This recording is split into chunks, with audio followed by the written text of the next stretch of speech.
Good afternoon, and thank you for having me today. I'd like to say a few words about the Complex Chronic Diseases Program, clinical and research activities, and also about the impact of COVID-19 pandemic on people with ME and other complex chronic diseases. Let me start by our clinical model of care. I'm pleased to report that following a period of transition, we have now a virtually well-established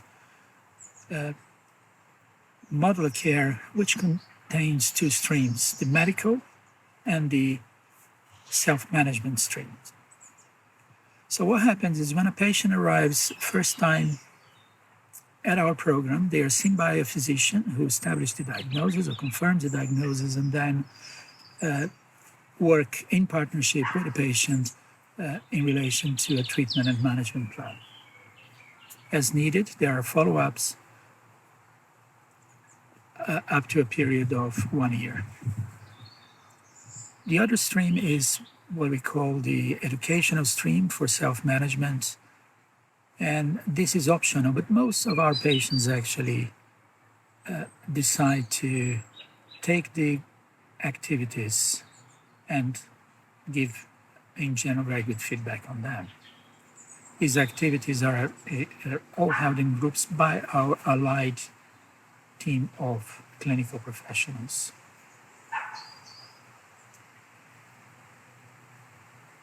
In relation to increasing capacity where possible, and also by reviewing our referral processes so as to better screen for people who are more likely to benefit from our program.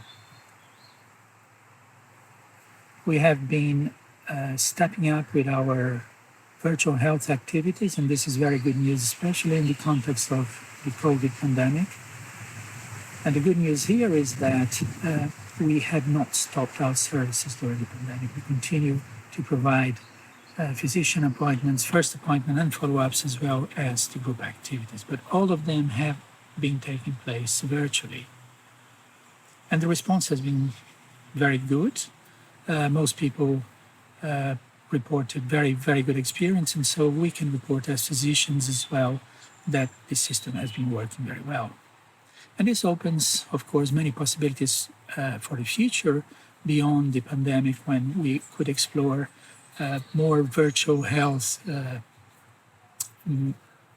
mechanisms to attend a larger proportion of our population, perhaps those who are at high risk, such as the severely affected and those who may live far away from Vancouver.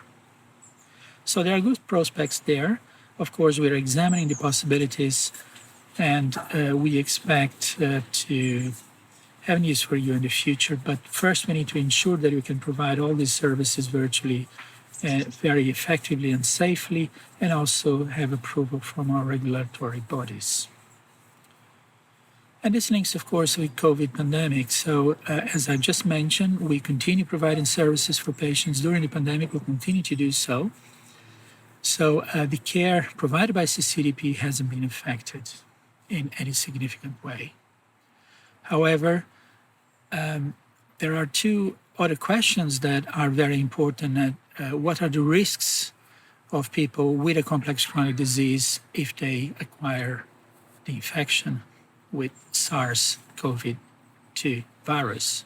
And the other question, is there a higher risk that there will be a number of people developing ME, CFS, or post-viral fatigue following the COVID? And there are some indications for the latter based on what happens with other viral infections, and not least the SARS-1 virus, which caused a number of people to remain unwell with symptoms similar to ME. So how do we find out more about that? Of course, everything is new in COVID-19, so we have submitted a grant application for funding with the Michael Smith Foundation for Health Research, where we will examine what happens for people who have a complex chronic diseases disease and acquired infection. So this is one project which we're very happy to be doing with the patient support and involvement in parts of the research project actively, I would say.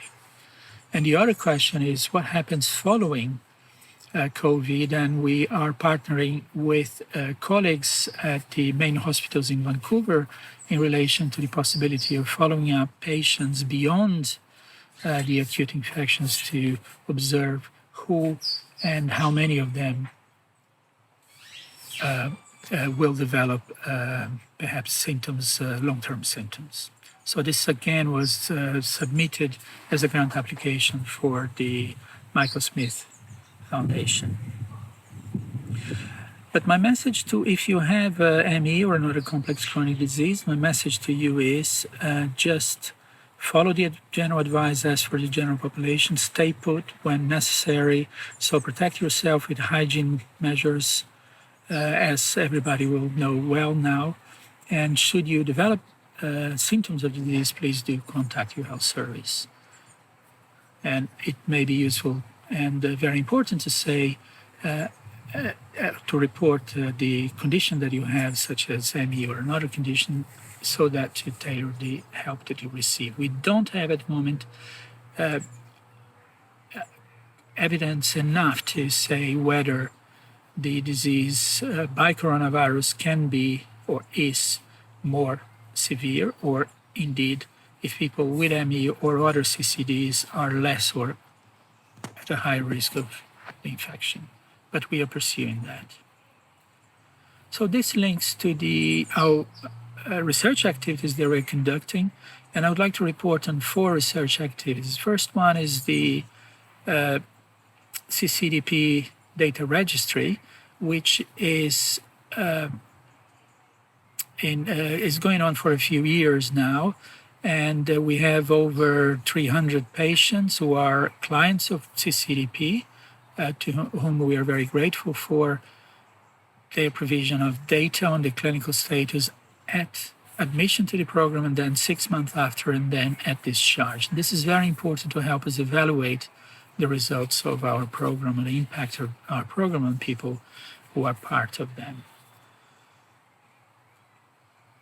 Many of you will have heard about the I Can See ME network, and CIHR has awarded a grant nationally with a number of collaborators, and CCDP will take or is taking a lead role in developing the first national cohort for people with ME.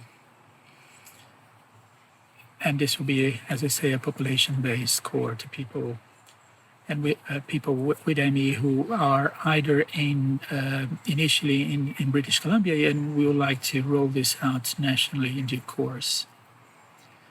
The other activity that we're taking leadership on is in providing other services across Canada with the knowledge and expertise we have through the data registry here. And so we would like to expand or facilitate the expansion of the clinical the database to be used in other parts of the country. And finally, we have a virology study which is going to take place in the second year of the project, where we're going to examine viral etiology of ME. And of course, this complements all that is going on in relation to coronavirus, but this is a much wider project that looks for all known viruses that may affect the community. And this again is with collaboration with BC CDC virology. We have a lot of patient involvement in I Can See ME, and I wouldn't be surprised if there will be a couple of you in this audience who are part of the network. In addition to that, we have 2 other projects which are in close engagement of the patient community, or it's a true partnership with the community. One of them is our health needs assessment for ME project, which is a collaboration with the MEFM Society of BC, and is in full course now. And the idea is, as an outcome of this study, that we'll have a good planning strategy for conducting a full needs assessment in the province.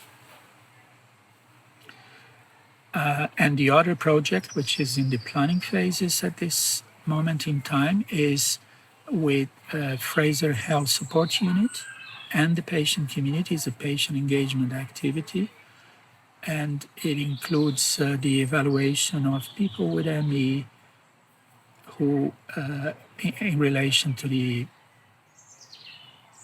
possibility of having signs of neuroinflammation or inflammation of the brain on imaging studies such as MRI. So this is another very exciting project, again with the patient community who initiated the project and who pretty much, as the previous project that I mentioned, are the main partners in this research. So I just would like to conclude, and thanks again for your time and listening to me, by saying that it's a privilege to be part of CCDP, and it's a privilege to be able to try to help in terms of how we deliver clinical care and how we improve this delivery, and at the same time to, again, with the patient community to discuss and conduct research together to find out more about complex chronic diseases. Thank you very much again for your attention, and I hope you enjoyed the rest of your meeting. Thank you.